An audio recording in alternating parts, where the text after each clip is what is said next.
আসসালামু আলাইকুম। সৌদি আরবের অত্যন্ত গুরুত্বপূর্ণ অ্যাপস হলো অ্যাপসার। এই অ্যাপসারটিকে কীভাবে আপনারা চালু করবেন সেটি আমি দেখিয়ে দিচ্ছি। আপনারা যদি আইফোন চালিয়ে থাকেন তাহলে আপনারা অ্যাপ স্টোরে যাবেন, আর যদি অ্যান্ড্রয়েড হয় প্লে স্টোরে যাবেন, গিয়ে অ্যাপসার লিখবেন, ABESHER অ্যাপসার। অ্যাপসার লিখে সার্চ করলে আপনাদের সামনে এরকম একটি অ্যাপস চলে আসবে এবং সেটাকে ক্লিক করবেন, ডাউনলোড করবেন। ডাউনলোড করা হয়ে গেলে আপনারা একটু ওয়েট করবেন, আমারটা ডাউনলোড হচ্ছে। এই যে ওপেনে ক্লিক করলাম, ওপেনে ক্লিক করার পরে এরকম ইন্টারফেস আসবে।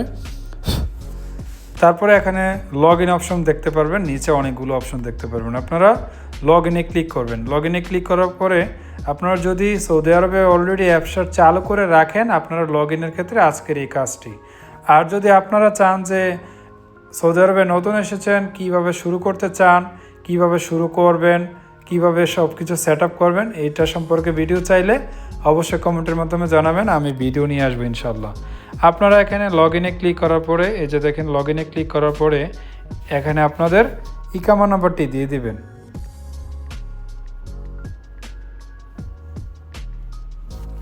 ইকামা নাম্বারটি দিয়ে দেওয়ার পরে নিচে দিবেন আপনার ইকামার যে পাসওয়ার্ডটি সেট করেছেন সেই পাসওয়ার্ডটি।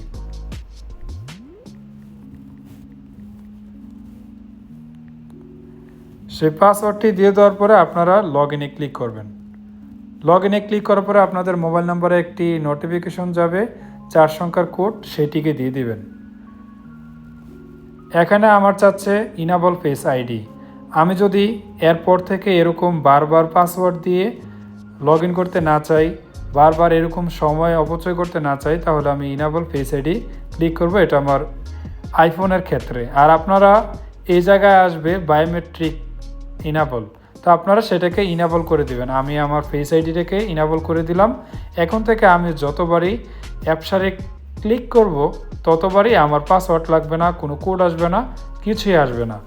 এই বায়োমেট্রিকটা চালু করলে সবচেয়ে বেশি সুবিধা। আর বায়োমেট্রিকটা কীভাবে চালু করবেন সেটি আমি দেখিয়ে দিচ্ছি। এই যে দেখুন, আমি যদি এখন ক্যামেরার উপরে আমার হাত দিয়ে রাখি, এখন আর অ্যাপসারে আমি ঢুকতে পারবো না। এই যে app is লকেড, unlock the face ID. এই যে আনলক দ্য ফেস আইডি আমার চেহারা দেখেছে আমার মোবাইলের মাধ্যমে, তারপরে আমার অ্যাপসটির ভিতরে ঢুকেছে। আপনার যদি ফেস আইডি না থাকে, আইফোন না থাকে, তাহলে আপনারা কী করবেন, এই যে ডান পাশে ওপরে সেটিং অপশনটা আছে সেটাতে ক্লিক করবেন। নিচে দেখবেন আমার ট্রাস্টেড ডিভাইস নামে একটি অপশন আছে, সেইটার নিচে ইউজ ফেস আইডি।